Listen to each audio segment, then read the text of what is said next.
Bueno, voy a arrancar con algunas preguntas directamente que nos dejaron por Instagram, que me parece que está buena. Hubieron buenas preguntas.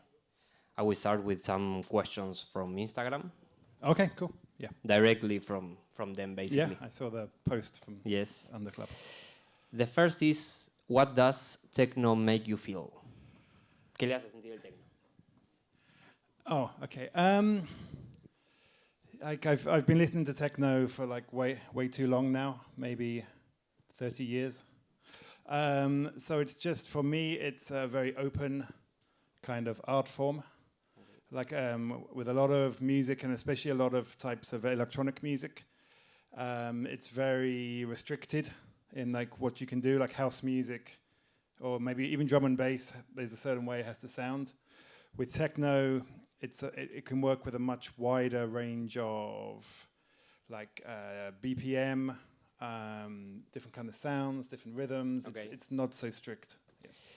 Bueno, básicamente ya hace muchísimo tiempo que está en el techno y ya más que un estilo de música lo considera una forma de arte y menciona que a diferencia de otros estilos de música es muy amplio y a diferencia de bueno, house, drum and bass y demás, es como demasiado lo que se puede escuchar y hacer, entonces es como constantemente hay cosas nuevas y demás.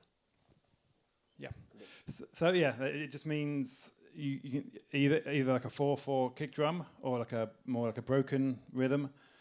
And once you have that and you have quite a sort of solid foundation, then anything is sort of possible on top, from like vocals and more melodic elements to like much more aggressive like noise and industrial things. Okay.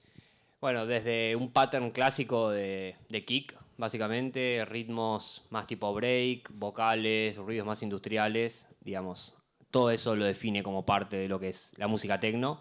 Entonces, yo creo que lo que quiere decir básicamente es que tiene un abanico de sonidos y de posibilidades muy grande y por lo que está como queriendo decir, imagino que eso es lo que le permite no aburrirse y con tantos años en actividad seguir en el mismo sonido, básicamente. Yeah. Okay. How would you describe your sound in one word? In one word. Only one. I don't know, evolving. Okay. Yeah. A su sonido, si lo tiene que describir en una sola palabra, lo describe como que evoluciona, digamos. No sé si evolving en castellano tiene una traducción directa, pero evolutivo puede ser. Pasa que es más un verbo, evolving, pero bueno, sí, está como en crecimiento, digamos. Because for me it has to keep changing to keep me interested, because if I'm not interested and engaged, then I can't expect other people to be interested in what I do. Okay. Yeah. Bueno, si a él no le interesa y no le despierta como ganas e interés, eso no puede pasar como en otra persona. Entonces, por eso, esa característica de que tiene que evolucionar y mutar, digamos. Muy bien. Okay. Any ritual before playing? No, not really. Not drink too much. Like, when I was younger and touring, especially when we had a lot of the Perk Tracks showcases, so it would be like 4 or 5 artists and Perk Tracks. We were younger. It was much more of a kind of group of boys partying. Okay. Before the party, during the party, and after the party. Okay. So now things are a little bit more not professional, but just a bit more careful. Yeah. Okay.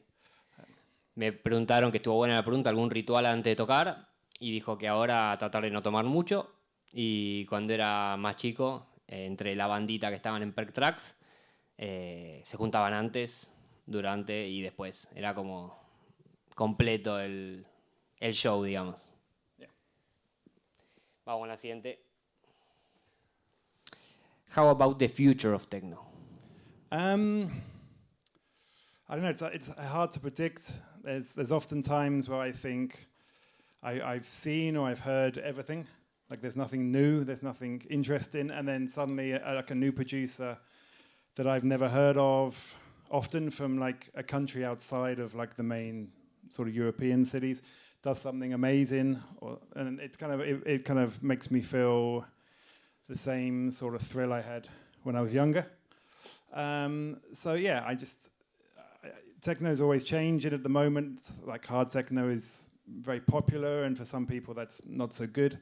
But it kind of goes around in cycles, you know. Okay. So you can see something when you get tired of something else will come.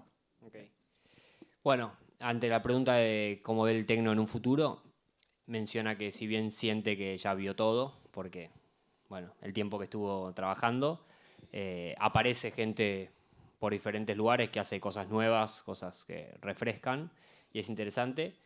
Y si bien menciona que hoy por hoy el hard techno quizás es dentro del techno la rama más popular, menciona que la cuestión de los géneros es cíclica, entonces es muy difícil predecir quién puede llegar a caer después del hard techno, digamos.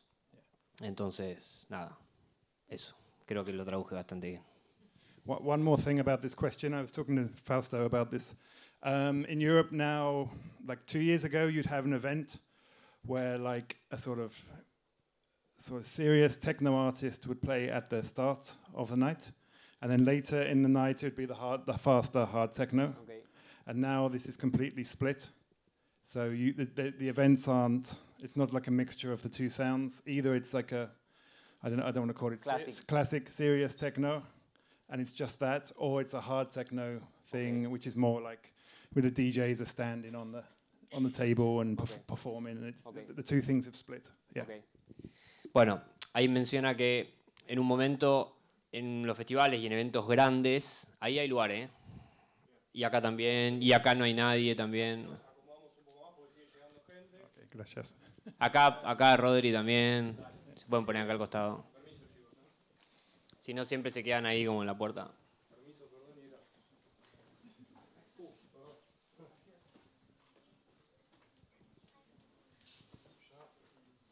Eso.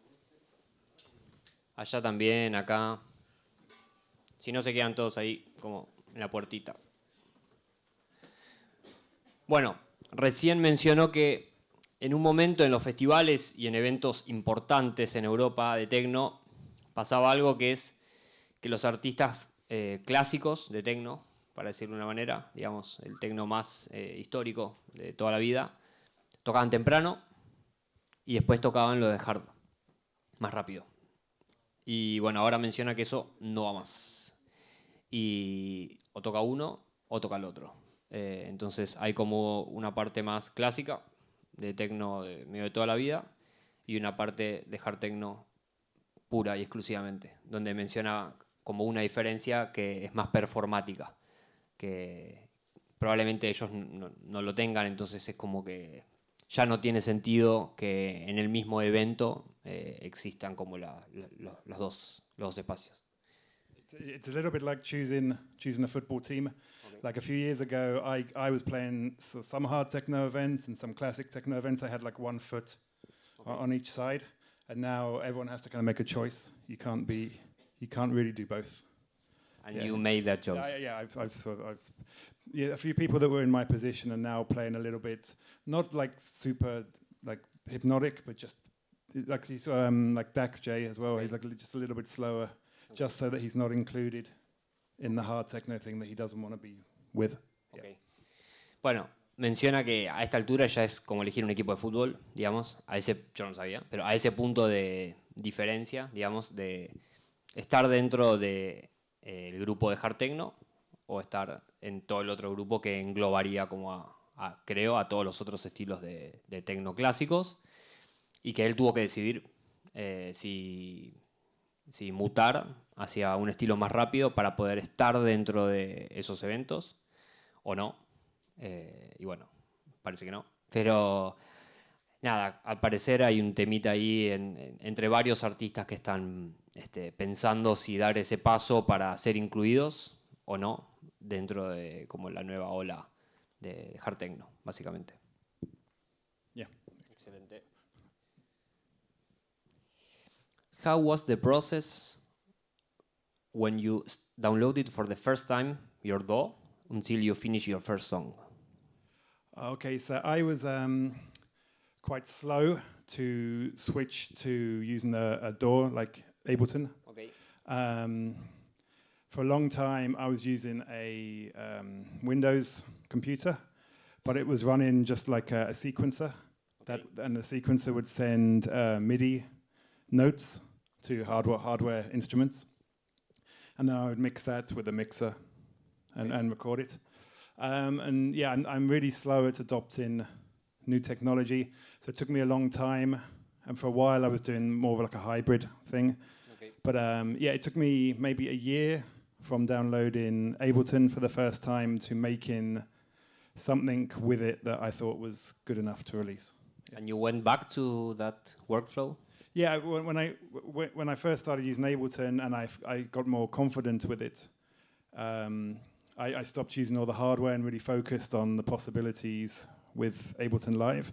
And then as time went on, I started bringing the sort of hardware back into a hybrid studio. Okay. Bueno, la pregunta que le hicieron fue, ¿cómo fue el proceso desde que se bajó el primer DAW, o sea, el primer programa para hacer música, para reducirlo, hasta hacer la primera canción? Y él menciona que fue bastante largo el asunto, porque estaba acostumbrado a trabajar con la computadora, pero lo único que hacía con la computadora era secuenciar vía MIDI instrumentos físicos, reales. Entonces le llevó un tiempo lograr que Ableton le dé algo similar a lo que conseguía con ese setup, digamos, más analógico clásico. Y después le pregunté si en algún momento fue para atrás, digamos, y volvió a ese setup. Y mencionó que una vez que entendió Ableton, recién ahí volvió a poner el hardware y los synths como dentro de ese setup, básicamente. And your first song? With Ableton, or in general? In general. From zero to that song, how many time? From my first release, or what do you mean? The first time maybe you bought a synthesizer till the first track. So when I was 16, I did my first serious exams at school and did very badly in them. Like the results were very bad. And my parents were very angry with me. So I'd always wanted to get more into music, and sort of rave was a big thing in the UK, and this kind of philosophy that you could make music on your own in your bedroom. You didn't need a professional studio.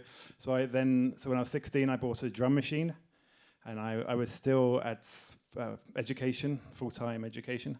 So I used to the weekends I would work in a restaurant washing the dishes, and then all the money from that I would save up, and then I would go to my local music shop, and the only equipment I could buy was second-hand, like things that other people had sold. So I would whatever they had, I would try and save up for and buy. But from the first time I had the drum machine until my first release was, I don't know, a long time, maybe 10 years. So because back then, to have a music released, it had to be put on vinyl. Okay. So I didn't have enough money to pay for the vinyl myself. So somebody else would have to have confidence in me and my music and invest the money. So there was a lot of artists back then who were DJing, and they were playing live sets with hardware, but they never released a single record. Okay. So yeah, it took a long time, and mainly through going to clubs and parties, meeting people, talking with people, giving out cassettes of my music, and then finally, my first release was in 2001, okay. So a long time ago. Okay. Yeah. Bueno, ¿cómo fue como comenzó en su producción? Básicamente tenía 16 años y le estaba yendo para el orto en el colegio, y se compró una drum machine.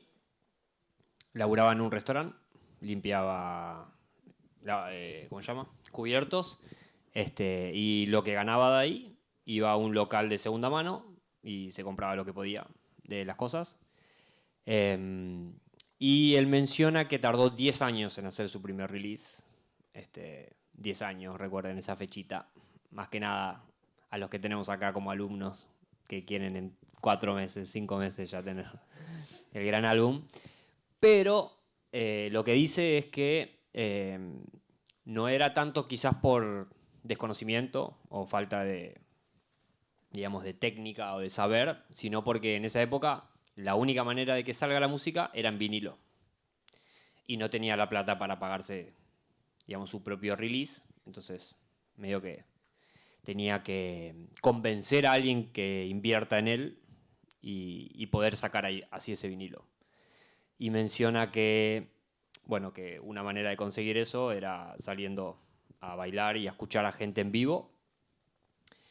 Y que en esa época había mucha gente muy talentosa que tocaba live con hardware y todo y nunca sacó una canción. O sea, imagínense que en esa época lo costoso que era, que mucha gente que hoy por hoy podría ser él, simplemente no lo fue porque no consiguió como dar ese paso hacia poder hacer el release. Y el primer release fue en el 2001, básicamente, que pasó mucho tiempo. Okay, how about Perk Trucks, your label? Yeah. So it happened quite quickly because we said my first release was 2001, and then once I got started, quite a lot of labels started to contact me and ask for tracks or remixes, and I just had a lot of music coming out. Some of it would come out very quickly, so I'd finish it and it would come out really quickly. Sometimes it would take maybe 2 years for it to come out. So the music wasn't coming out in sequence. Okay. So I was developing as a producer, but the music was coming out not in the same order that I made it in. So for me, it was quite frustrating because I wanted to show people my sort of development, and it was like it wasn't the way it was. It wasn't happening. So I set up my own label. Then I had control over things like the artwork. When I was starting off as an artist, some of the artwork they used for the vinyl was they didn't ask my opinion on it. Some of it was for me too violent, or there was one that was quite misogynist. Okay. And I wasn't happy with this, and the first thing I knew, they sent me the copy in the post, and they said, "Oh, it's going to be in the shops next week," and I didn't know what it looked like until this point. So it was about taking control, releasing my music in sequence, and then once the label got a little bit established, then I could start thinking about releasing music from other people. Okay. Bueno, le pregunté por el sello, básicamente, y lo que me dice es que pasaban dos cosas como bastante frustrantes, que es que el timing de los releases, acá hay lugar, para los que están allá en la puerta, pueden pasar por acá, acá también, ahí adelante, por ahí también.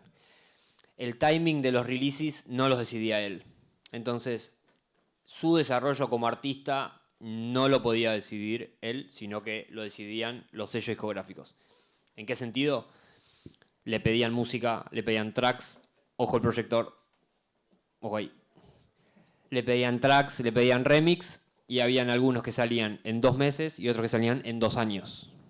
Entonces, no existía una línea temporal como artista razonable, porque lo que hacía hoy podía salir en 2 años. Y si ustedes tienen que pensar la música que hacían 2 años atrás, quizás no es la misma que ahora. Entonces, imagínense que están planeando un release para 2 años y quizás en 2 años no querían hacer eso, no les interesaba esa música. Eso por un lado.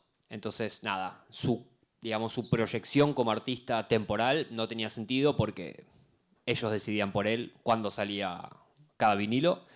Y después, por otro lado, que no la escuché nunca, está buenísimo, no podía decidir sobre el arte de tapa.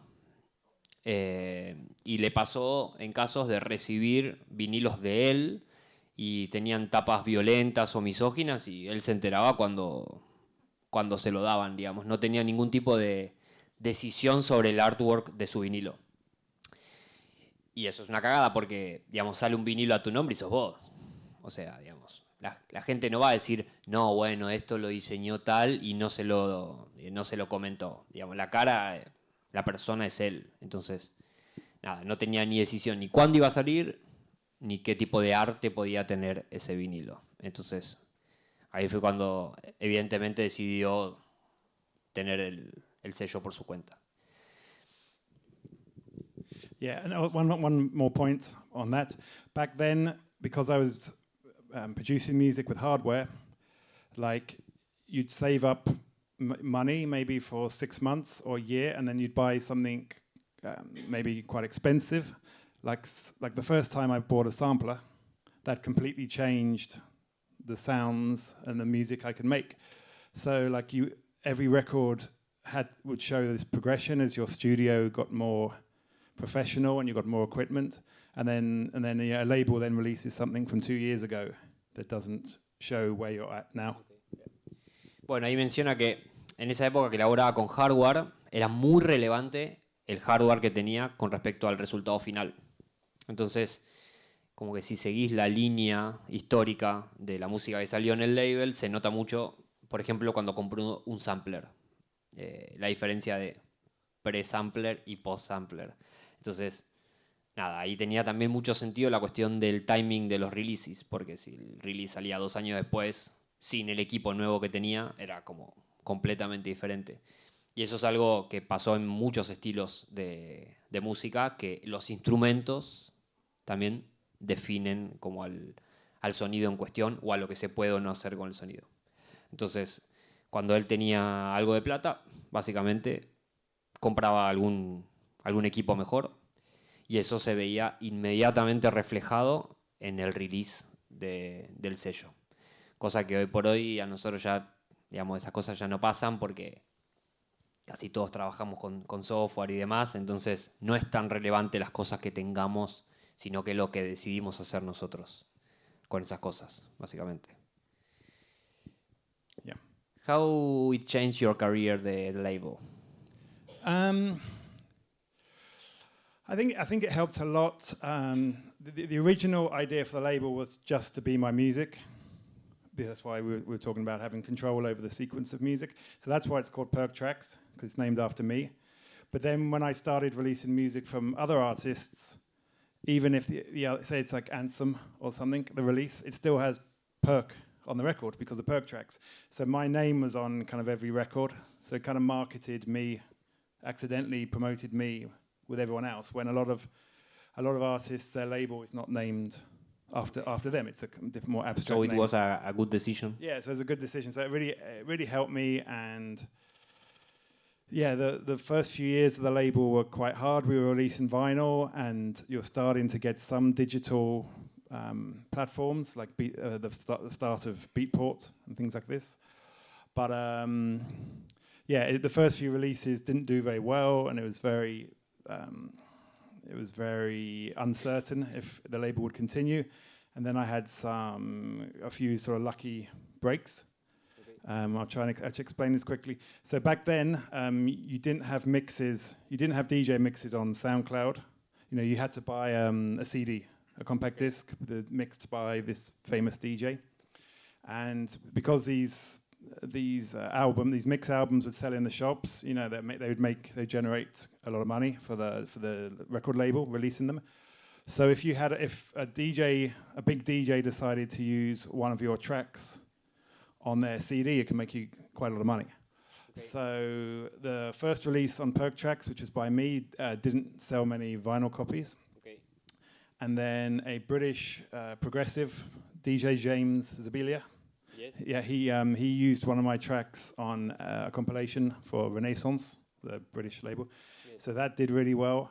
And then the first time I released music by someone else, by an Irish artist, I think it was the 3rd or 4th release on Perk Tracks, that didn't do well either. Okay. That did really badly. And then, of all people, Armin van Buuren signed this track, and then suddenly it just blew up. And okay. So that kind of, so after 6 months, that release was kind of dead. Like I'd lost a lot of money on it. And then I get this one email from like someone representing Armin van Buuren. And then I happened to be playing at a party in the Netherlands, so I met him, and we did the deal. And then then suddenly the label had money, and it was re-signed the same track. Yeah, so he used it on a compilation CD. But also he released it on vinyl on his label. Okay. So so it had a release on Perk Tracks, and then it had a release on his label. And that I'm not the biggest fan of like that sound, Armin van Buuren and Tiesto and people like this, but that kind of saved Perk Tracks. Okay. Bueno, primero menciona que el nombre le vino bárbaro porque está su nombre en el label, entonces cuando algún release le iba bárbaro, él estaba metido ahí adentro. porque además de ser de él, es como que está él por el nombre, entonces fue como una jugada marketineramente muy inteligente, porque cada release que la rompía es como que indirectamente estaba su nombre, además de que al sello le vaya bien. Entonces, si lo piensa como en retrospectiva, haberlo llamado de esa manera fue como un acierto marketinero, por un lado. Después menciona que al principio le iba para el orto, que estaba a punto de cerrar un par de veces, y que en esa época, acá también, no sé si se acuerdan esos CDs tipo Ibiza 2005, ¿cómo eran? El Liguana, eso. No había links de SoundCloud con los sets de los DJs. Estaban esos CDs con esas tapas horribles que eran como mixes de artistas muy conocidos, muy conocidos. Y pegó uno con, ¿cómo dijo? Ay. No, James Aviela en Renaissance. Y a ese release le fue bien. O sea, por estar en ese CD de mixes le fue muy bien. Y después sacó a un artista que inicialmente le había ido mal. Y tiempo después, por una casualidad o lo que sea, le gustó Armin van Buuren. Y lo volvió a sacar Van Buuren en un compilado y además en un vinilo. Y bueno, ahí le salvó el label. Dice que no es gran fan del sonido de Van Buuren, pero le salvó la papa, básicamente. Así que agradecido con Van Buuren. Thank you, Van Buuren. Yeah, thank you. I always remember when I met Armin van Buuren in the Netherlands. I think it was in Amsterdam. He came to the meeting, and I was a bit nervous to meet him. And he had like a business manager person with him, and he was wearing like very simple clothes, like blue jeans, and just a white cotton shirt. And I thought, okay, that's okay. And then when we did the meeting, I was sitting at a table, and he came to me, and he sat down, and we shook hands, and we talked. He was like a superstar. Yeah, he was a superstar, but he looked very normal. I'm thinking, oh, he's like a normal guy. Kind of Steve Jobs look. And then when he went, he looked normal clothes. And then when we finished the meeting, I sat down, and he stood up, turned around, and walked away. And on the back of his shirt was like a big palm tree, a palm tree made of diamonds. Okay. I was like, okay, there you go, like that. So that shirt was like thousands of pounds, you know, it's crazy. Bueno, dice que cuando lo conoció a Van Buuren, como que de frente estaba tranqui, con un jeansito y una remera así nomás, y cuando se dio vuelta tenía una palmera de diamantes en la espalda y evidentemente tenía su costo esa remera. Pero bueno, era una superestrella Van Buuren, creo ya el 2003, 2002 or 3, Van Buuren it was. Yeah, that deal, Perk Tracks was 2004, so it would have been 2005. Okay. Yeah, when we did that. Okay. Bueno, vamos a arrancar con las preguntas. La tengo que traducir. Hi.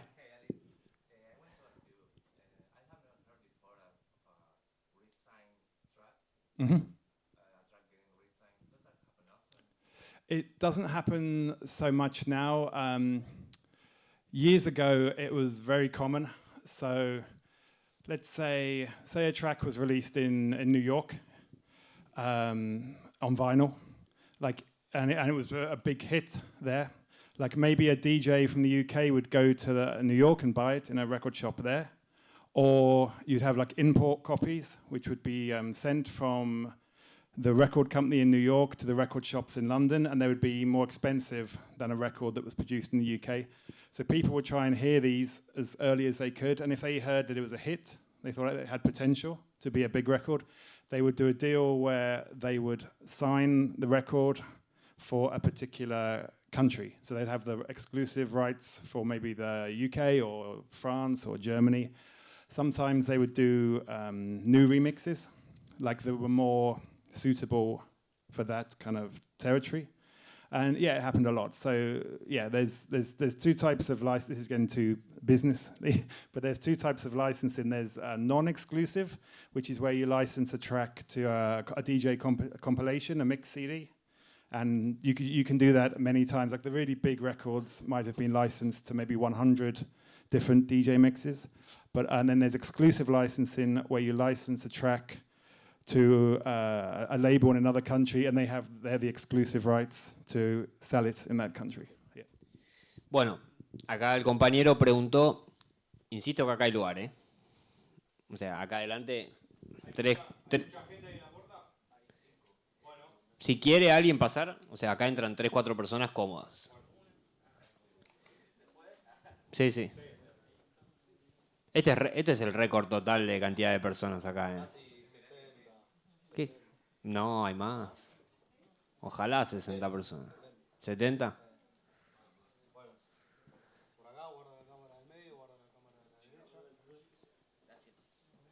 Allá. Allá creo que también. Allá atrás si quieren también. ¿Está todos?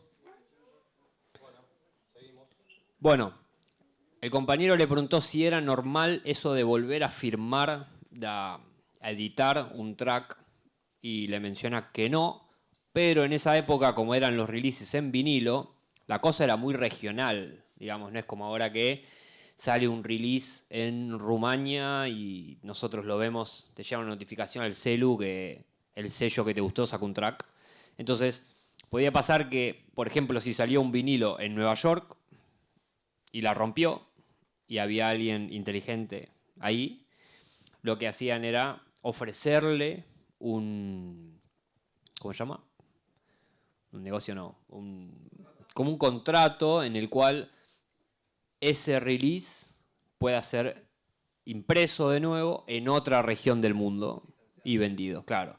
Y menciona que hay 2 tipos de licencias. Una licencia era no exclusiva, que es para que ese track pueda estar, por ejemplo, en esos DJ mixes, que puede haber hasta 100 DJ mixes que pongan ese track.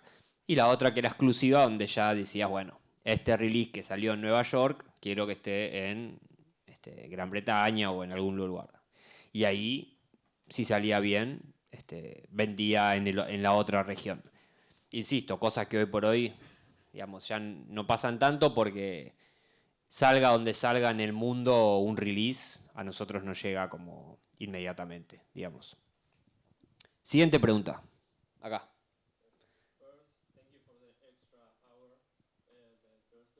Oh, okay.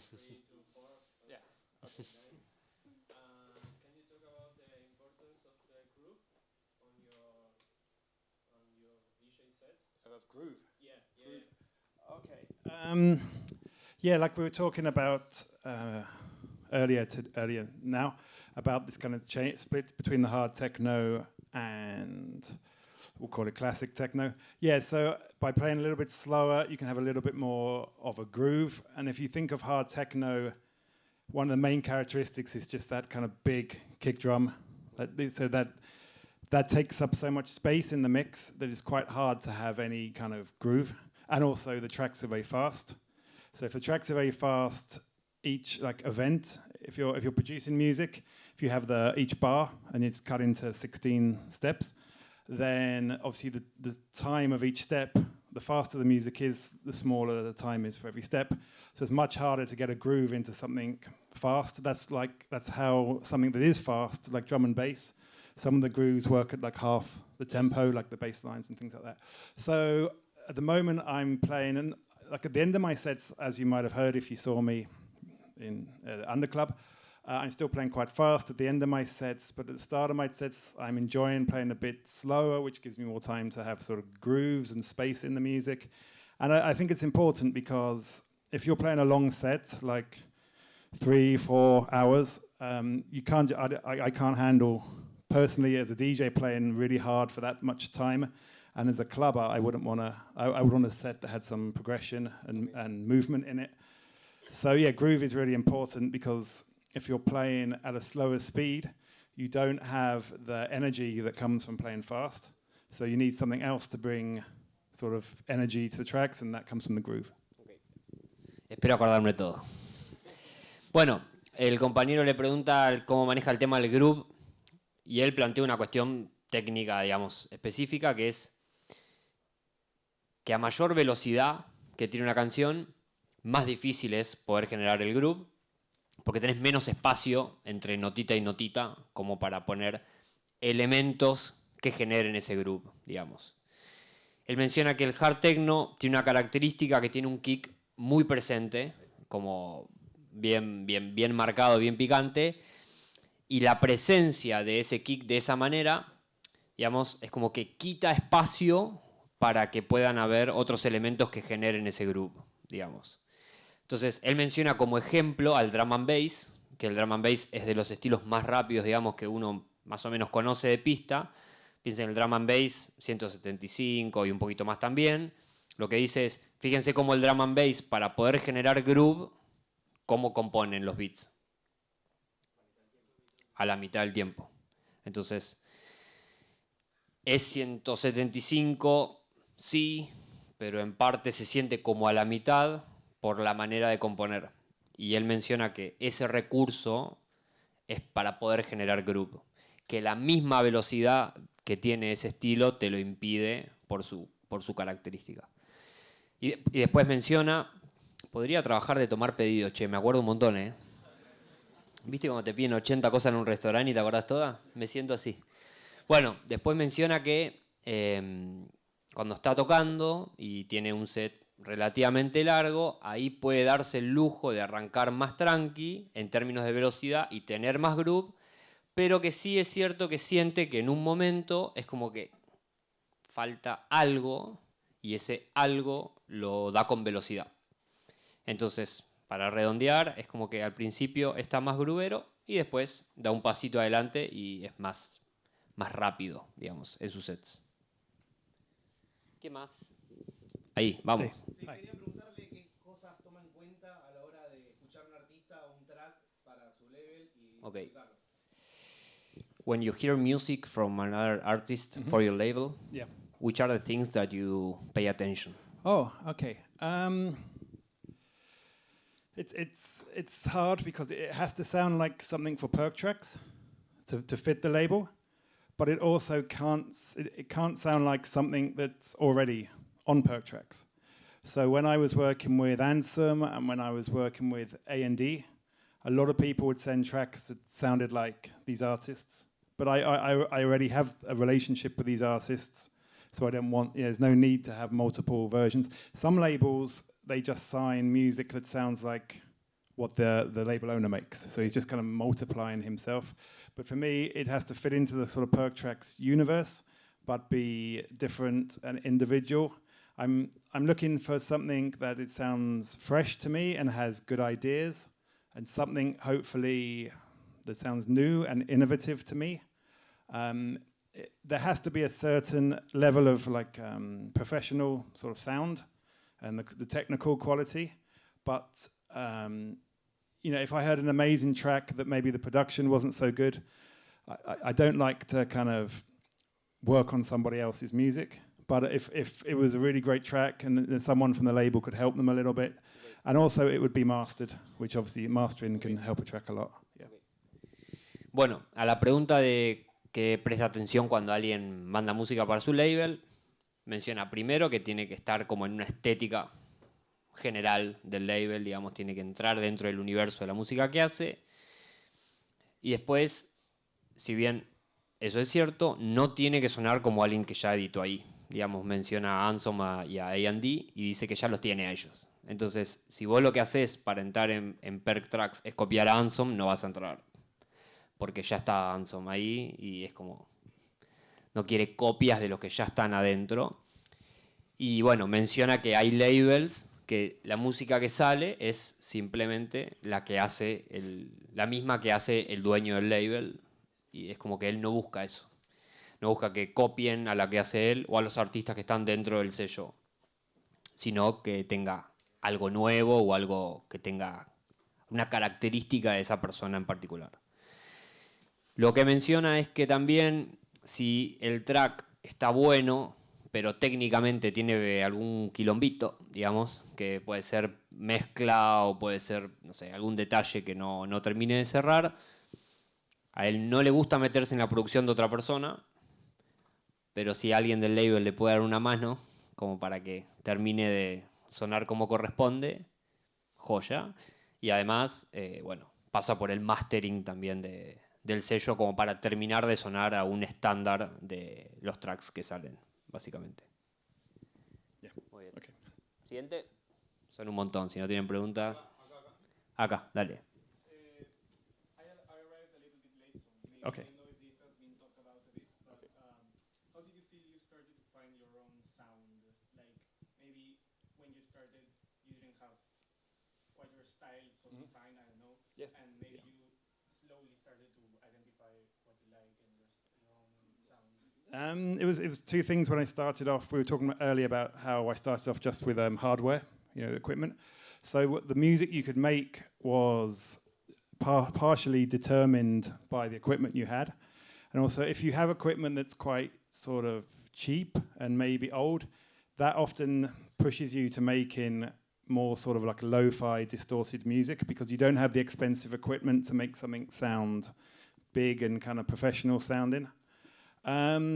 So really what I was trying to make when I started off was just music that I could play in my sets, and that's always been one of the main things for Perk Tracks and my music.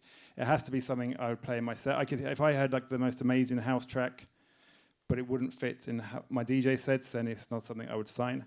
Yeah, there's definitely been some sort of twists and turns in my music. The kind of whole minimal sound that was big around 2007 to 2010, I kind of got sucked into that, and my first kind of success was making that sound, but a little bit harder, a little bit more energy, because a lot of it was quite light, quite kind of clicky, like this. So yeah, like more of like a big sort of kick drum. So that's my first sort of big record that did really well, a track called Up. That was that. It was taking that kind of minimal sound, but just giving a little bit more kind of, I don't know, muscle power. These days, I just kind of make what I want. I'm in a lucky position, and if I go into the studio knowing that I've got to make something like a peak time track, I could come out making something really deep. I kind of just go with the direction that my creativity takes me in. Okay. Bueno, le pregunta cómo fue el camino para definir su sonido, si es que lo hubo, y para la identidad personal de él. Y vuelve a mencionar que al principio el hardware le definía todo. Porque tenía cosas baratas y berretas, entonces sonaba tipo lo-fi y no sonaba como profesional o profundo o realmente como quería.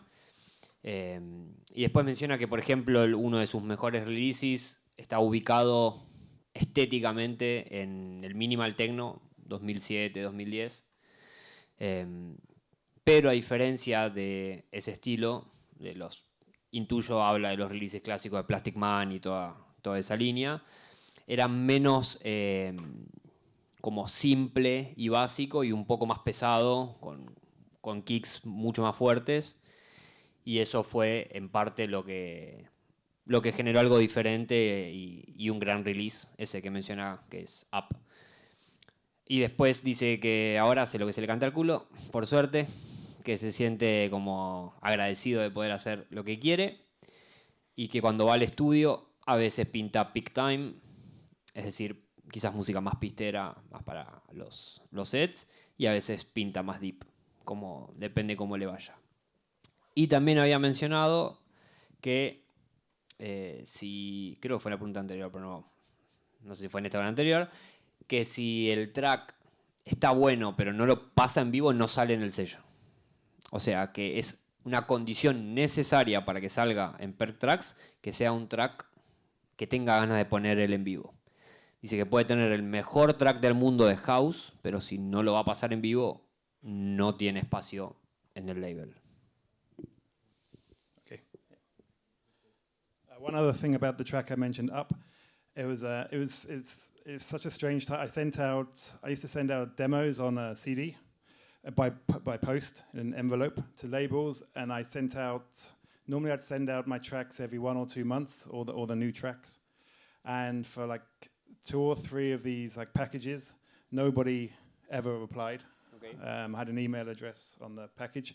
No one replied, and then I sent out this track Up, and then like 3 days after I sent it, 3 big labels, all wanted it.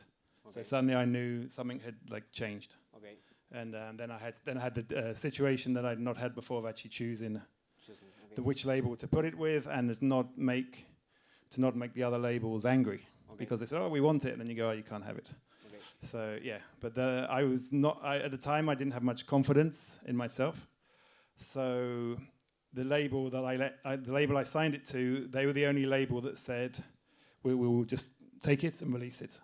The other label said, we want 2 or 3 more tracks to make an EP. And because I had no confidence I could make more tracks like this, I just gave it to the label that wanted to release it. Bueno, menciona como una anécdota sobre ese track en particular, que fue que le fue muy bien. Dice que antes de ese track había mandado con el CD adentro de un sobre a un montón de sellos música y no le contestaba a nadie, pero que cuando mandó ese, en 3 días, 3 sellos le dijeron que sí. Y ahí se dio cuenta que realmente había algo en ese track en particular o en lo que logró que hacía la diferencia y que era por ahí, digamos. Y que por primera vez tuvo que decidir entre qué sello elegir. Pero como le faltaba confianza en él mismo, de los 3 sellos que le dijeron que sí, uno le dijo, saco ese track, digamos ese track solo, y los otros 2 le dijeron, mándame más y hacemos un EP. Y como él no se sentía capaz de poder hacer un par más a ese nivel, se quedó solamente con el que le dijo, sale solo ese track, básicamente. Muy bien. Ahí. What was the main concept or the main ideas when you do your album, The Power and the Glory?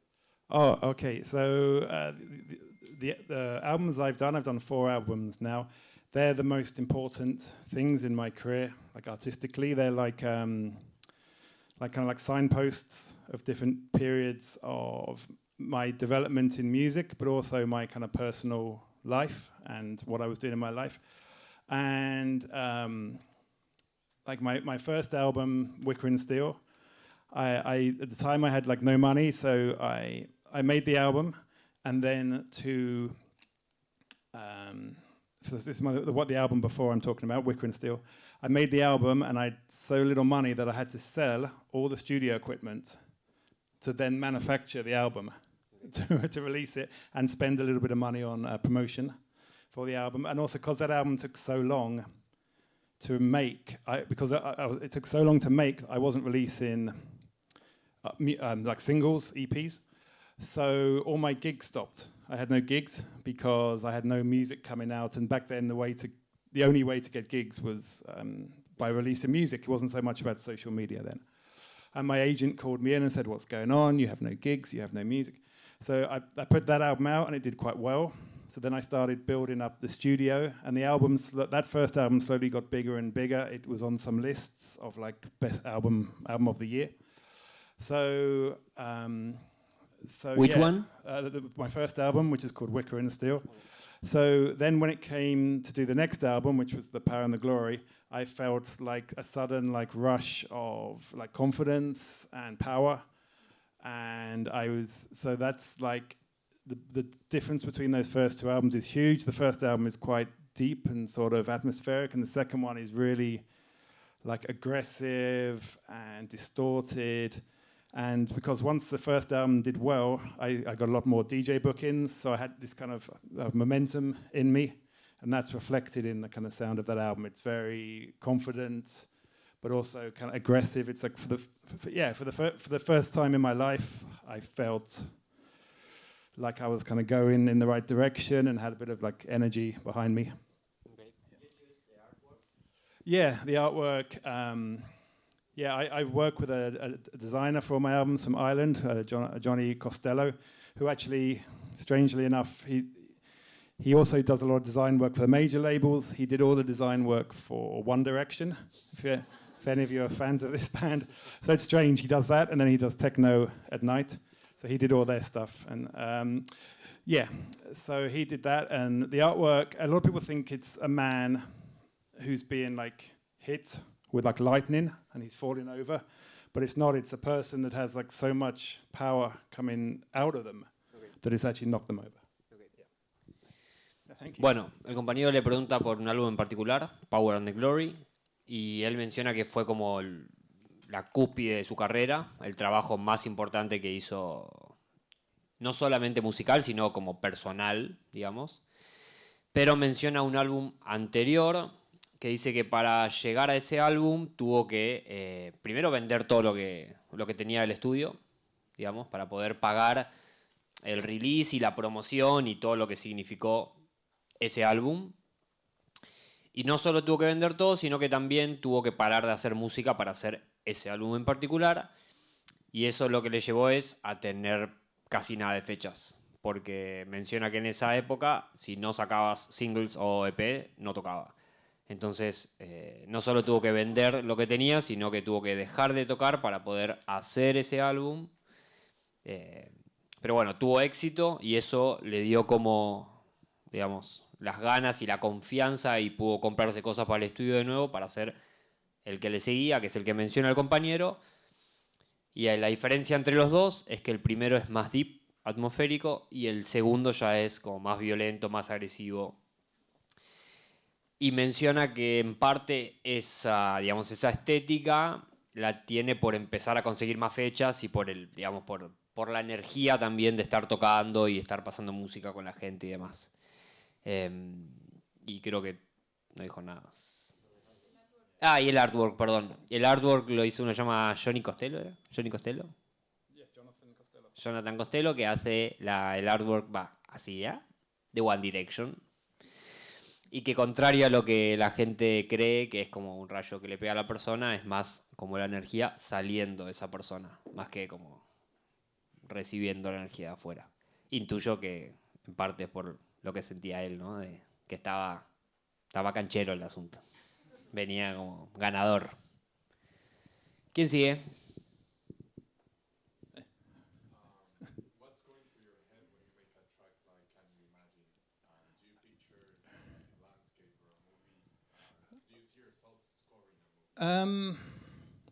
Okay, I'll do one part of it at once. That track was always meant to be like an album track because it's not a single, it's not a dance floor track.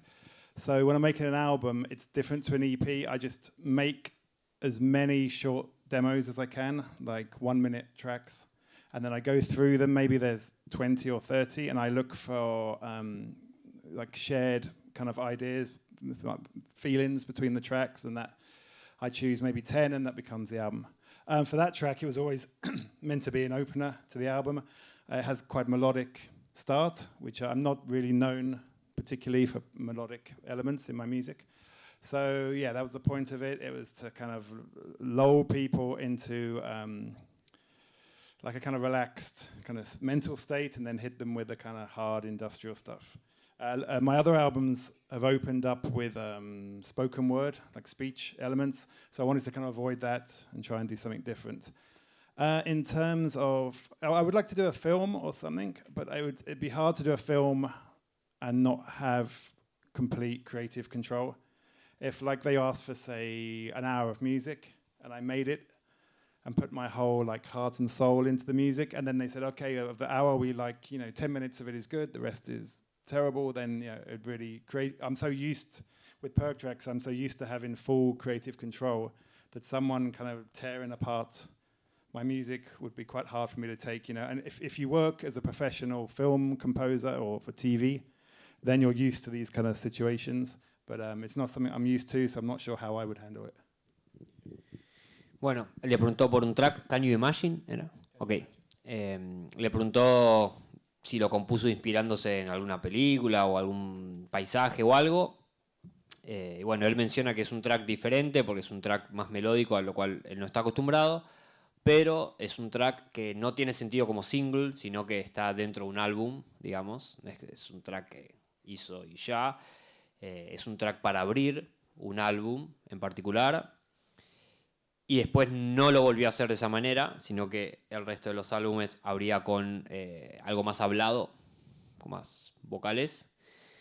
Y después con respecto a la parte del cine, menciona que no podría trabajar para, digamos, componiendo música para cine porque en ese rubro quizás te piden, no sé, tenés que hacer 1 hora de música y pueden decirle que le sirve solamente 10 minutos y el resto no le sirve en absoluto. Y él está muy acostumbrado al tener su label, a poder decidir qué va y qué no. Entonces, es como que no, siente que no encajaría en un formato en el cual otra persona le diga, esto no sirve y esto sirve. Entonces, no podría trabajar en ese universo de compositivo para cine. ¿Qué sigue? Ahí. Last time you came out to play the club, I noticed that there were no CDJs, and I Yeah. started looking at, and I noticed that we were playing with tablets on like 4 channels, 1 channel for the. Mhm. How you came up with that? For the visual stuff? You will see it. Yeah. We'll do the technical side in a minute. Yes. Yes, But from a more creative side, I used to play vinyl. Okay, so I was a vinyl DJ, and then one time I was going to play in Mexico, and for some reason there'd been some problems with DJs bringing vinyl into Mexico. I think it was to do with if someone was coming with a bag of vinyl, they would think they were going there to work, to make money, and therefore you needed visas and it was more complicated.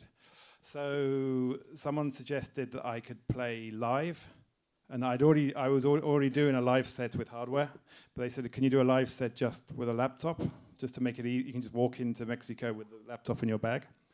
So I did that, and that worked really well. So my live set changed from the hardware to a more laptop-based live set. And then I just realized, I could DJ in this way. It's more kind of creative for me. It doesn't suit everybody, but it's more creative for me. It works for me. And that was a long time ago, and I've stuck with it. And my setup is generally the same as it always has been. There's little tweaks and things, but generally it's near enough the same as it's been for 10 years or so. Yeah. Bueno, con respecto a su setup, menciona que medio surgió por un accidente, para decirlo así, una necesidad que en México, para poder tocar en México, no se podía con vinilo y demás. Entonces, le sugirieron tocar live y él ya tenía un live hardware hecho, digamos, ya lo tenía como armado. Pero bueno, por esa situación en particular fue que, antes venía el vinilo, aclaro, por esa situación en particular fue que se decidió por este formato que es el que menciona el compañero, de 4 canales live, digamos, y que es el mismo hace de 10 años para atrás, digamos, que sigue con el mismo formato tocando de 10 años a esta fecha. Prácticamente no ha cambiado nada, salvo alguna que otra cosita menor. Y aviso, por si no lo sabían, lo vamos a poder ver en acción. Ahora hacemos una última pregunta y muestra un poquito. Lo que vamos a tratar de hacer es tratar de prestar atención. Vamos a ver si los que están ahí quizás pueden rotar un poquito, pararse atrás o lo que sea. Más que nada para lo que es el proyector. Apagamos algunas luces. Más que nada para que vean lo que hace con las manos, porque viendo las caras de las personas que están aquí presentes, todos quieren saber básicamente qué hace con las manos. Así que nada, yo primero agradecerle por hacer esto que no se suele hacer, que es demostrar cómo tocar. Nosotros, quien conoce a Sónica sabe que hubieron un montón de charlas, y no todas las charlas la persona que viene a hablar se presta a mostrar realmente cómo toca, incluso con una cámara apuntando a sus manos y hasta siendo grabada, que la vamos a subir. Así que thank you very much for the opportunity of seeing what you make live, basically. Do you want me to talk through it? Or? Maybe we can make like the last 2 questions and some demonstration, and we're okay. Okay, perfect. Okay, no la vi, perdón. Okay, we'll start. Yes. Back. Okay. Yeah. Thank you. That's okay. so am I. Yeah.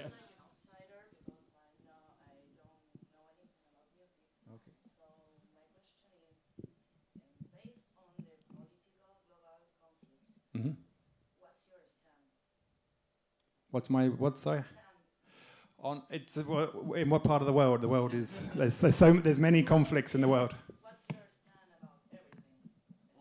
What's my point on everything? Okay, we could be here all night. I don't know. It's politics is with social media. Politics is more sort of included with techno than it ever has been. There are certain countries that I won't play in at the moment, and maybe if the situation in these countries changes, then I might go back and play them.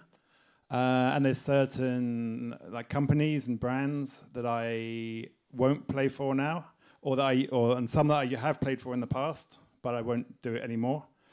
But I keep that kind of political side of me, I keep quite private. So if a festival wrote to me and said, will you play at our festival? And it didn't fit in with my beliefs, I would like say no, but I wouldn't take that email, put it on Instagram and say, look everybody, I said no, you know, I'm a good person. Yeah, it's like virtue signaling. I don't do that. I just kind of like just do my thing privately. There was one country, I'm not going to say which country, but I was about to be made resident at the biggest techno club in that country, playing like 4 times a year, plus a big Perk Tracks party.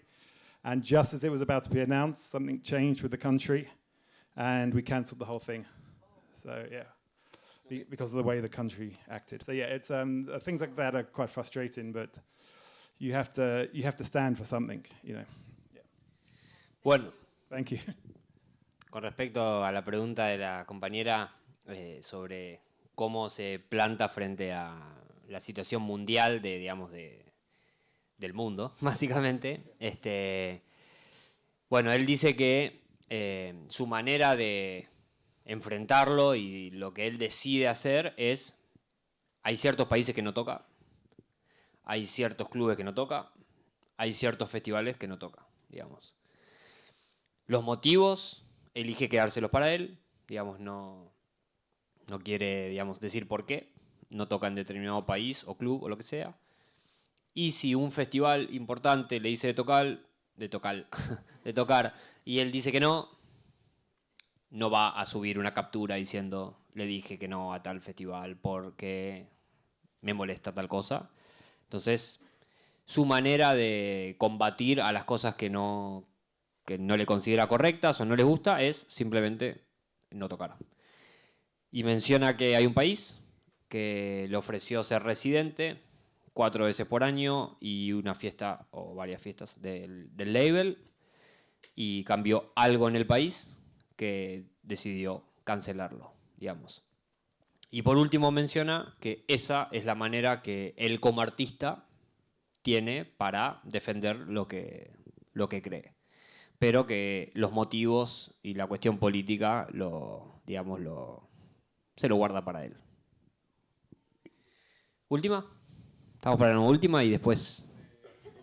acá habían últimas 2. Okay. So you talked earlier about sending the demos in Yes. CDs, Mhm. and some tracks were accepted and others, App was accepted, Yeah. and the other ones were like not. What do you think was the difference between App and those other tracks?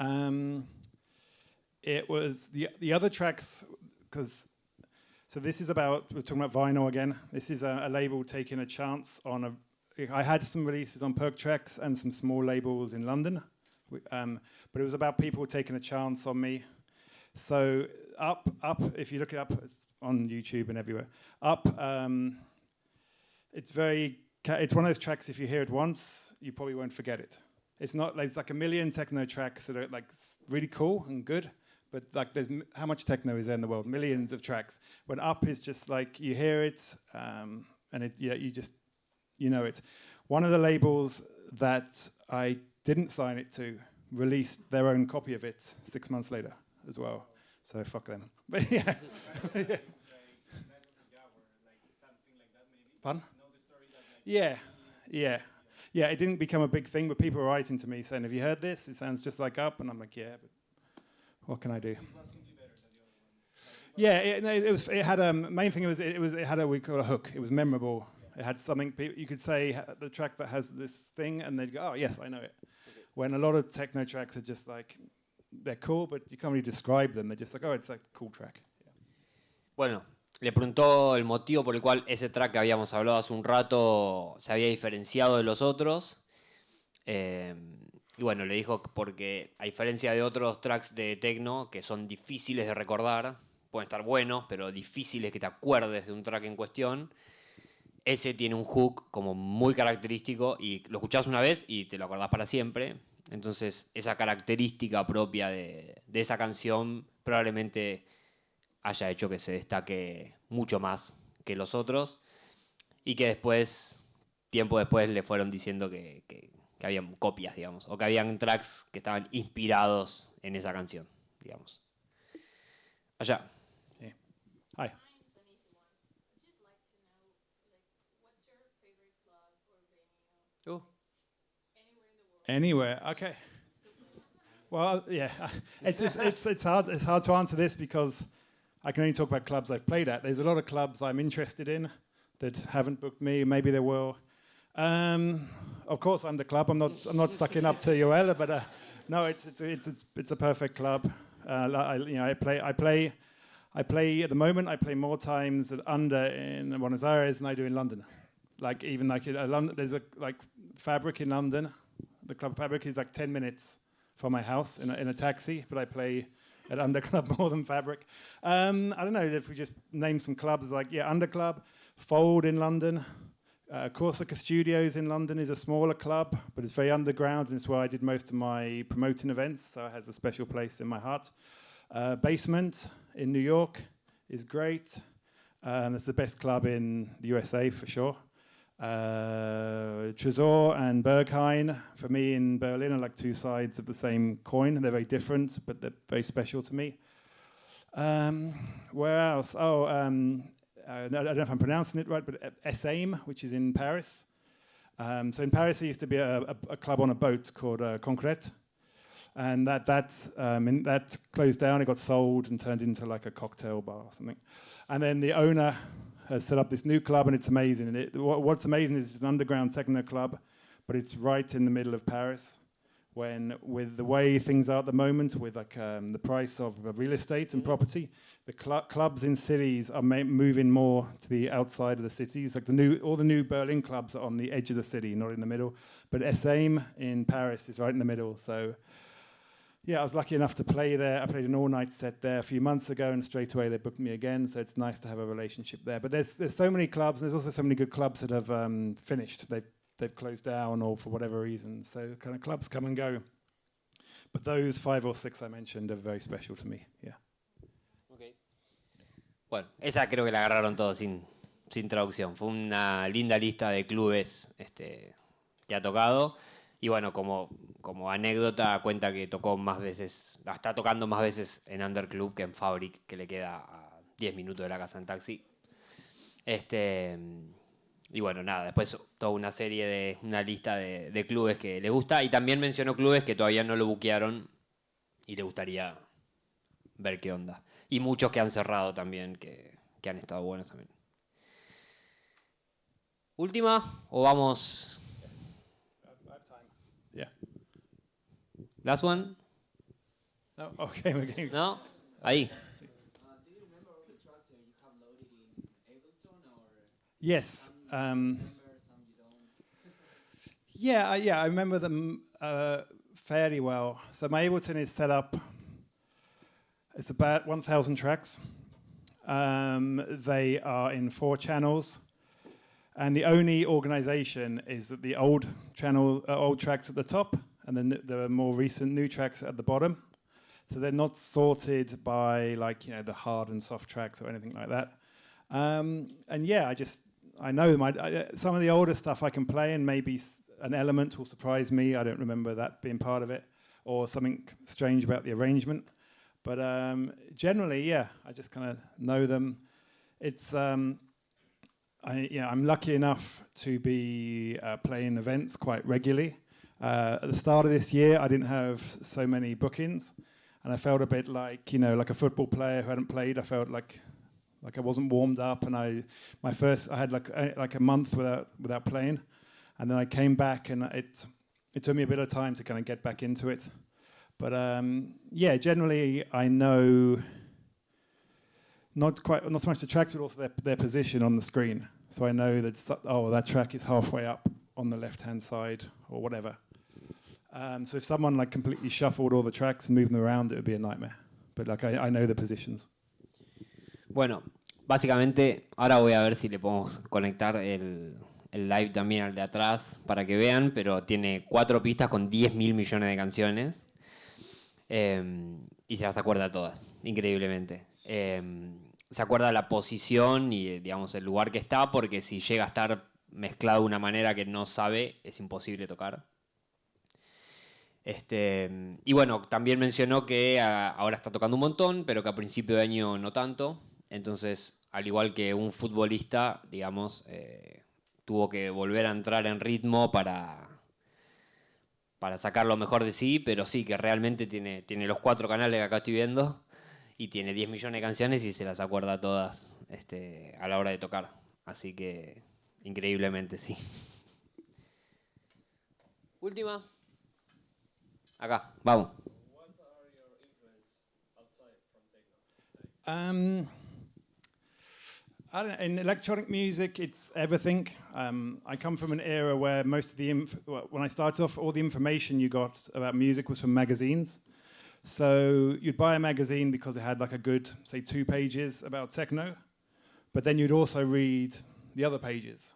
So like about trance or about garage or about ambient or, breakbeat, drum and bass. So I'm not sure about now, but people seem to have a wider knowledge of different genres.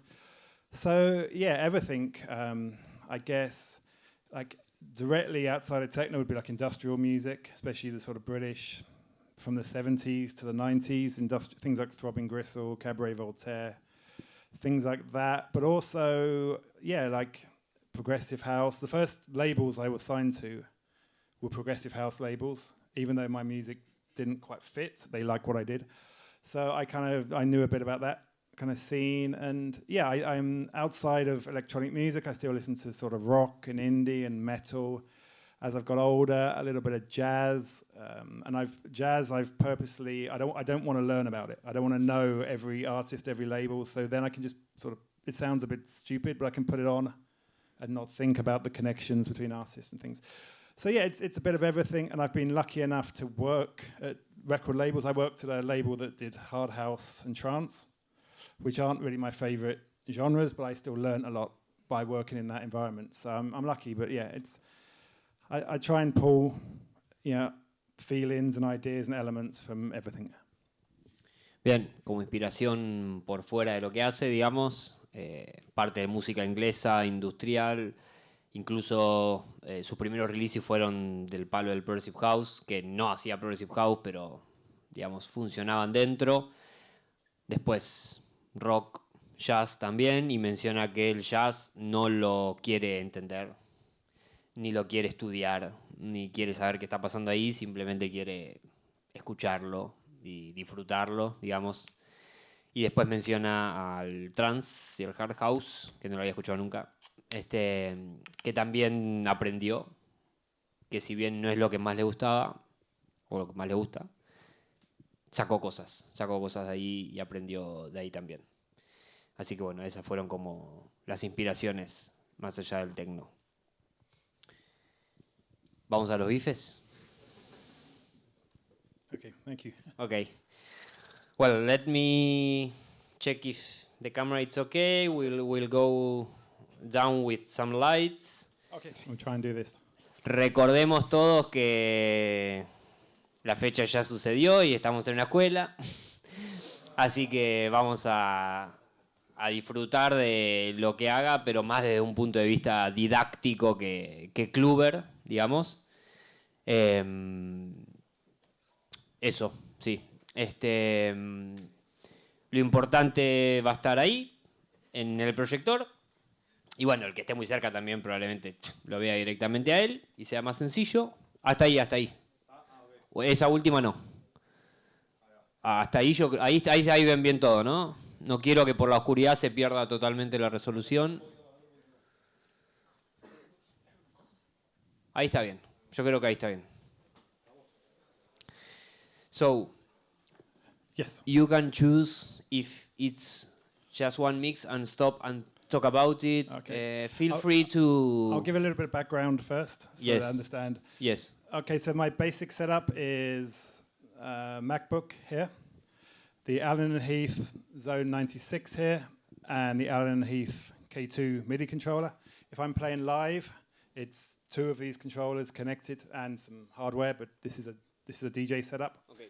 The MacBook is connected to the mixer by USB, so that carries all the audio. Sorry, need the microphone. All the audio through one cable.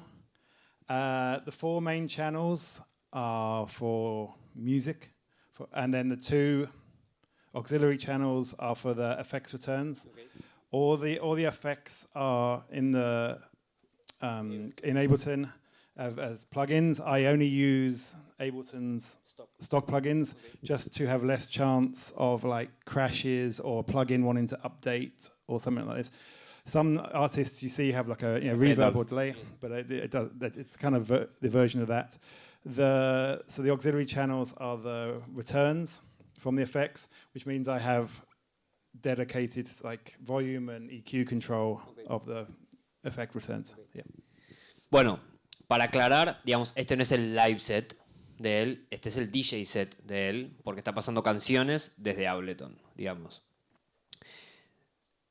Después van a poder ver un cachito, pero Ableton no es más que 4 canales de canciones, ¿sí? Y lo que tiene de particular, bueno, primero, simplemente al utilizar el Sound 96, que tiene placa de audio, con un solo cable USB manda todas las canciones, los 4 canales que tiene en el mixer. En realidad toca con 2 K2, pero bueno, para hoy está bien 1. Y después, bueno, el hardware tiene 2 K2 y el resto de las cosas. Con respecto a lo que son los canales de retornos, los envíos, utiliza los efectos nativos de live por las dudas si pasa algo con un plugin o con un pedal o lo que sea. Entonces, digamos, es bastante simple y bastante clean el setup en términos de procesamiento de la computadora, digamos, como que no se la juega con que algo falle o algo suceda que él no espera. Y eso, bueno, eso es todo por él. And then the MIDI controller is controlling the BPM. Okay. It has the mute buttons for quick sort of cutting of channels because you don't have that on the mixer itself. Controls over the parameters of the effects. Okay. So that's about it. Yeah. So it's quite simple, but it just works. You know. Yeah, it's easy. It can be set up quickly. Bien. El setup del K2. Si están mirando ahí en la pantalla, con mi mano, lo que él menciona es que la primera línea tiene mute para los canales que no lo tiene un mixer de DJ. O sea, la opción mutear si no tenés que bajar el volumen. Controla el BPM también de ahí arriba. Y algunos, acá arriba, digamos, en el resto de los knobs, tiene parámetros de los efectos que tiene en Ableton. Pero menciona que es un setup simple, digamos, pero que funciona, digamos. Que sea simple no implica que sea aburrido, sino que a él le funciona, le va bien, y es el setup que usa en este DJ set con Ableton. ¿Sí? Yeah. So, then of the 4 channels, when I start a set and I'm playing a bit deeper, normally 3 channels are for tracks, and 1 is for like an extra ride or shaker or percussion thing. And then when I'm playing a bit harder at the end of the set, normally 2 tracks are for music because those hard tracks you can't really layer on top of each other like you can the deeper tracks. Okay. So 2 of the tracks would be the actual harder techno tracks, and then the 2 other channels would be for like percussion loops and things like that. Con respecto a los canales, digamos, como él había mencionado antes, vieron que él decía que tenía como una parte más deep groove al principio y después una parte mucho más rápida después. Menciona que al principio en la parte más deep, él puede sí tener más canales musicales y uno solo al final de shakers o ride, pero cuando ya está en la parte más picante tiene solamente 2 canales de música y el resto son como layers. Intuyo porque no entran, digamos. Si quisiera poner 3 o 4 canciones en la parte donde ya está más arriba, evidentemente no quedaría bien. Entonces, los canales los piensa diferente conforme a la hora que esté tocando. Si es temprano, de una manera, y si es más tarde, cada canal está haciendo otra cosa, digamos. Lo mínimo que tiene son 2 de música, lo máximo 3. Al principio, una sola extra, y después, cuando está más rápido, 2 extras y 2 canciones. Okay, so we'll play something. Yes. In German. Yeah. So, Vamos a escuchar. okay.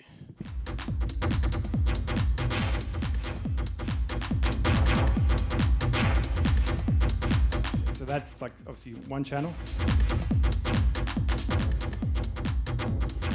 And then I'll bring in some of the extra percussion sounds.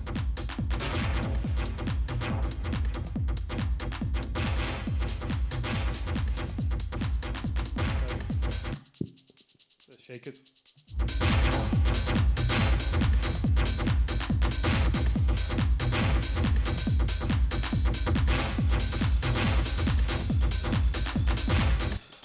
The ride cymbals.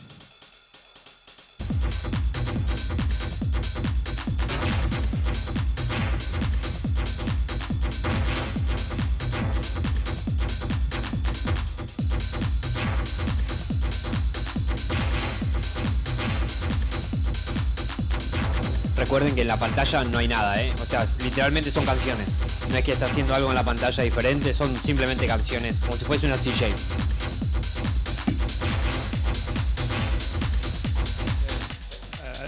Another track coming in with the bass EQ'd off it.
Where are we?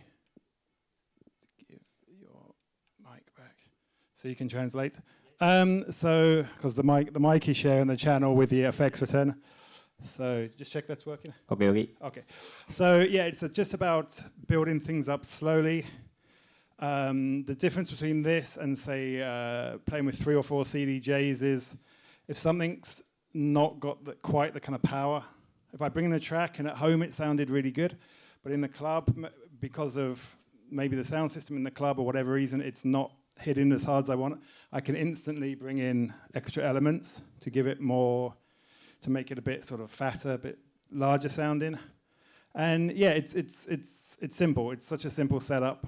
It's mainly focusing on the 2 or 3 tracks you play, and then the extra elements just to add a kind of sprinkle of something on the top.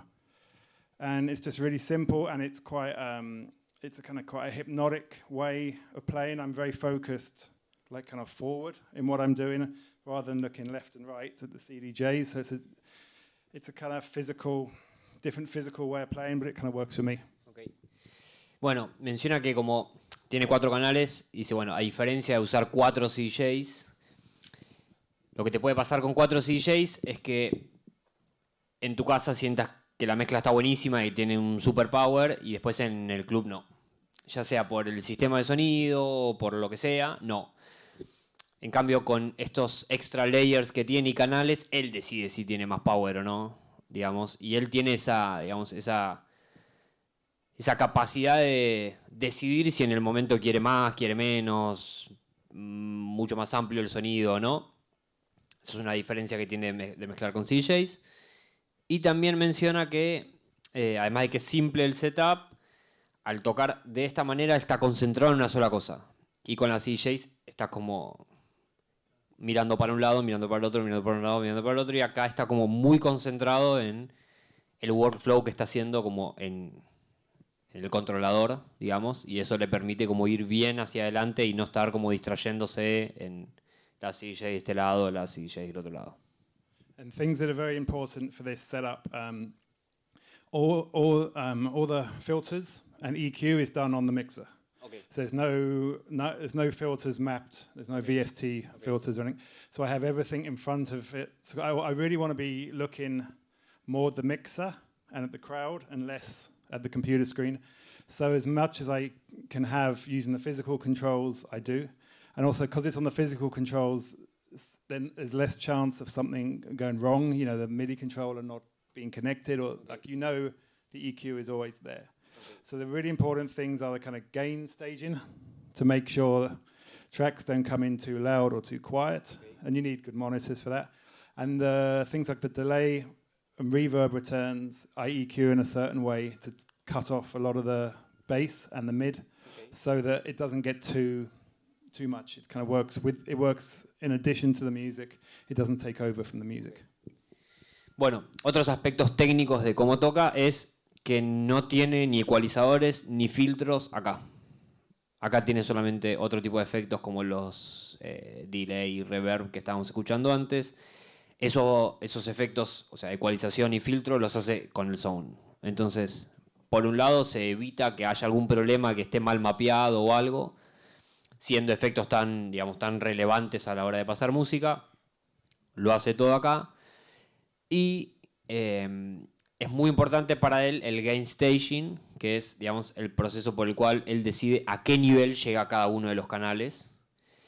Entonces, a diferencia de la gran mayoría de los DJs, él sí está manipulando las ganancias del mixer de acuerdo a qué es lo que quiere hacer con ese canal en particular. Y después, por otro lado, él utiliza el ecualizador que tienen los efectos por envío del Sound 96, que tiene un ecualizador acá, no sé si están viendo ahí donde tengo la mano, para manipular el delay y la reverb. Le saca graves, le da un poquito lo otro, cosa que suene de una manera que a él le gusta, digamos. No es que viene como viene por default el delay y la reverb. Yeah, I think that's it. As I said, like, yeah, for any type of DJing with CDJs or whatever system, like gain staging, so you have almost a constant, especially with techno, a constant amount of kind of power to the music. It's a track coming too quietly is okay, you can just fade it up a little bit, but if it comes in too loud, the whole thing's going to be like a bit of a mess. It's going to be messy. Okay. So if you look at someone like, I once saw like someone like Umek, yeah, when he plays, like him or someone like Len Faki, they're like the masters at just keeping this kind of constant level. It's even if you don't like what they're playing, the way that they're so like experienced and the way they do it. I used to see those guys play a lot, and I learned from them how they did it. Bueno, menciona que es súper importante ese gain staging, digamos, ese nivel de cada uno de los canales, y menciona a Umek y a Len Faki como dos personas que tienen, digamos, una capacidad muy buena en tener como ese tren de volumen constante, que ninguna canción va para abajo ni para arriba, por su capacidad de manipular las ganancias individualmente. Y que si bien todos los tracks de techno suelen estar como al mango masterizados, hay diferencias entre cada uno, y menciona a esos artistas como las mejores personas que él conoce manipulando las ganancias para que se perciba como unitario, parejo, y para el público, que eso está bueno. Okay. ¿Alguna pregunta sobre el setup o algo? Hi. How you handle the cue points of the track? I don't really. I set a start point, which is normally not the start. It's normally maybe 1 minute into the track. It depends on the arrangement of the track. I set a loop point near the end of the track, normally like 1 bar of a loop that works well, where the track still has some kind of energy to it. It hasn't completely broken down, but the main elements have left the track.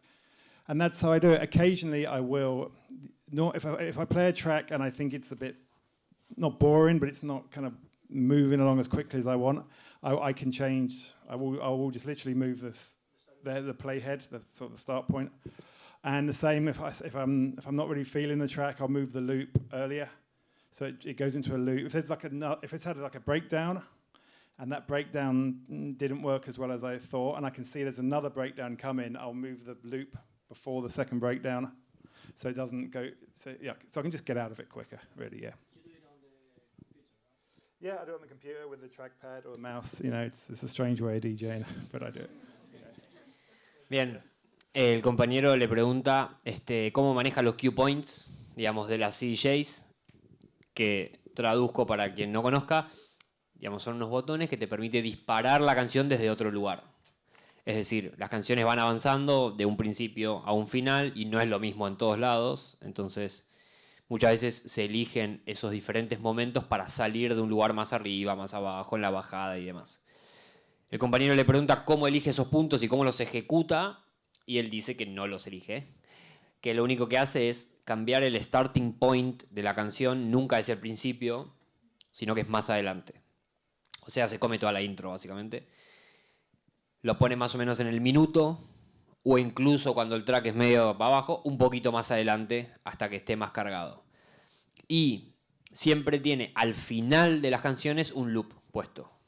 Digamos, cuando la canción llega, no al final, sino a un momento que tiene energía, pero está de este lado, digamos, de la pirámide, tiene un loop. Y si el track no es tan power, atrasa el loop, digamos. Si, por ejemplo, la bajada no está buena, pone el loop antes de que llegue a la bajada. Es decir, ni siquiera lo deja entrar en el breakdown.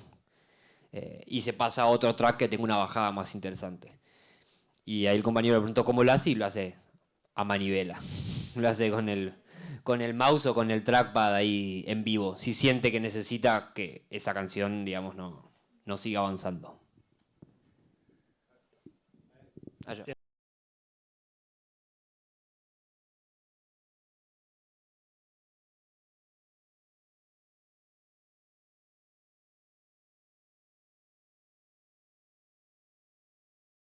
On 16th notes, so just turn off.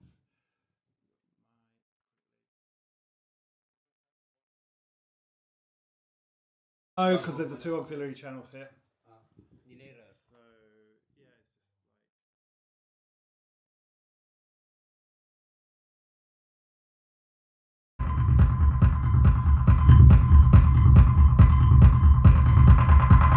So it's just that.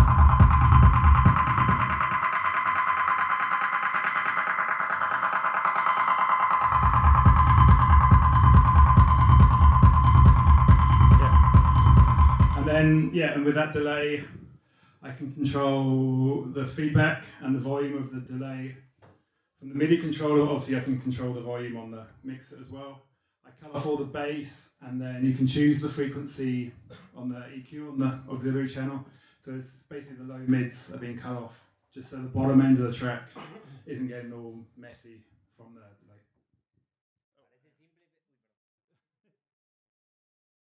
Parece simple, pero tiene un par de cositas, el delay ese y la reverb.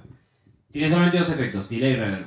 Y el delay, lo estoy viendo yo derecho, no tiene mucho. Le saca el low y algún poquito de high, nada más. Y con el EQ de Ableton, o sea, nada raro.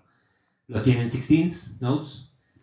Y lo que sí controla es varios parámetros. El feedback, el volumen de ese delay, y además lo tiene controlado por dos perillas a la vez, porque viene por retorno, o sea, lo tiene acá y también lo tiene acá. Entonces, digamos que tiene un control muy sólido sobre ese delay. No es un delay y ya, que es como un dry wet de un efecto de una Pioneer, sino que hay muchas cosas de ese delay que él puede manipular. Y como este ecualizador que tiene el retorno del Sound 96 te permite también seleccionar frecuencia, si a él se le canta, puede levantarte la frecuencia que quiere del delay. Entonces te puede generar como una resonancia o algo así en alguna parte del delay desde acá. Pero básicamente es simple, pero tiene como muchas perillas que modifican ese mismo delay. Pero es un solo delay, digamos, no lo está cambiando. Ahí literalmente lo estoy viendo y le saca los graves, 16s, en ping-pong y nada más. O sea, y stock, no es un delay de BST ni nada, es lo de live directamente. Yeah, but basically, the simpler the setup, the easier it is to be creative with it, and the less chance there is of things going wrong. Allá. Do you use any effect When I'm playing, yeah. or in the studio, when I'm playing. Yes, when you're playing, like saturator, compressor. No, because there's no master channel. Wow. Because the music is going to the four channels here, so there's nothing coming out the master channel either. So it's coming out the main channel, the mixer. So if I want things to sound big, it's about gain staging, choosing the tracks correctly, etc. Bien, buena pregunta. El compañero le pregunta si tiene alguna cadena de mastering puesta en este setup. Y la respuesta es que no, porque no hay canal master acá. Porque las canciones están acá. Digamos, Live no tiene audio. El audio de Live está siendo, digamos, transferido por el cable USB a este mixer. Entonces no hay canal master. El master es el master del sound, digamos. Y si él quisiera generar más intensidad, lo tiene que hacer él con las manos, con un correcto gain staging, que sería seleccionar las canciones que corresponden y ponerle la ganancia a los canales que corresponden. Básicamente no hay canal master, no lo piensen como un live, sino que es como masterizar un set con CJs, digamos. Están los canales en el mixer y ya. Yeah, I think some people play and everything is on a computer and the computer is just connected to one channel. So the computer is like the center of the setup. For me, the computer is really just the music player, Okay. and the mixer is the center. Pueden llegar a ver algunos setups en los que en la computadora se hace todo y puedes tener un mastering al final, pero todo eso le manda a un canal que es un estéreo y ya, y este no es el setup de él. El setup de él es cada canal tiene, digamos, son 4 CJs la computadora, simplemente son players de track y los 2 efectos que tiene por retorno, nada más. Thank you.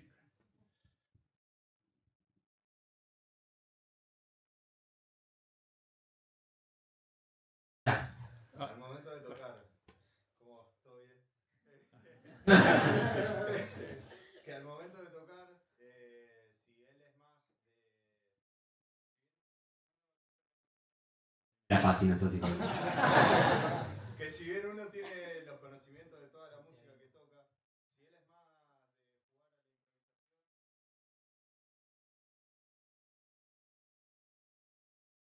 Playing, you are like structure, you are playing what you thought early, or you have some space for creativity live? Yeah, there's total space for improvisation and creativity. Like at a club gig, like Underclub or a club in Europe, what I play is based on what the person before me finished with, and I kind of just play some tracks, see how it goes. If it's a big festival, then I might have the first 2 or 3 tracks in my head, just so that I have like, if I get really nervous, I have like a foundation. But otherwise, I just go with whatever, and some sets very quickly get hard, and some sets stay quite hypnotic for a long time.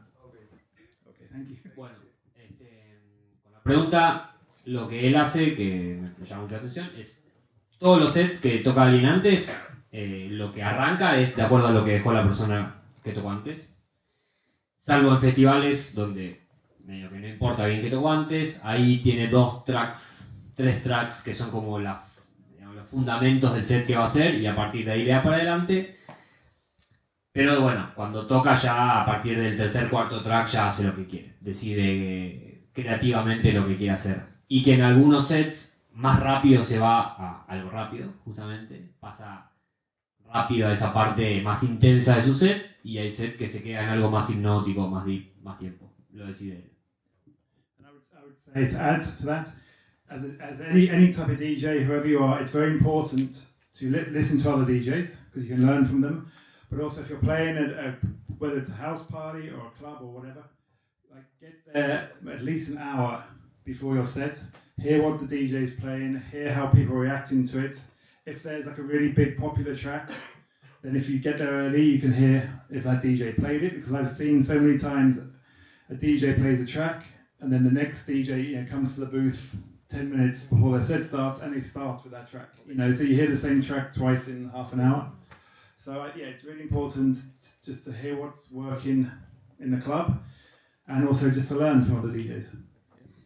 Y ahí dice que es importante llegar por lo menos una hora antes al club para ver qué funciona y qué no funciona en la gente, cómo está el evento, y además para no repetir canciones.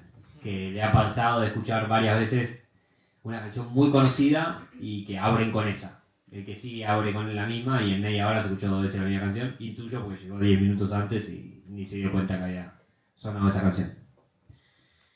We can go with 5 minutes of music and we are okay? Yeah. Últimos 5 minutos, disfruten. Okay, gracias. Gracias.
bien.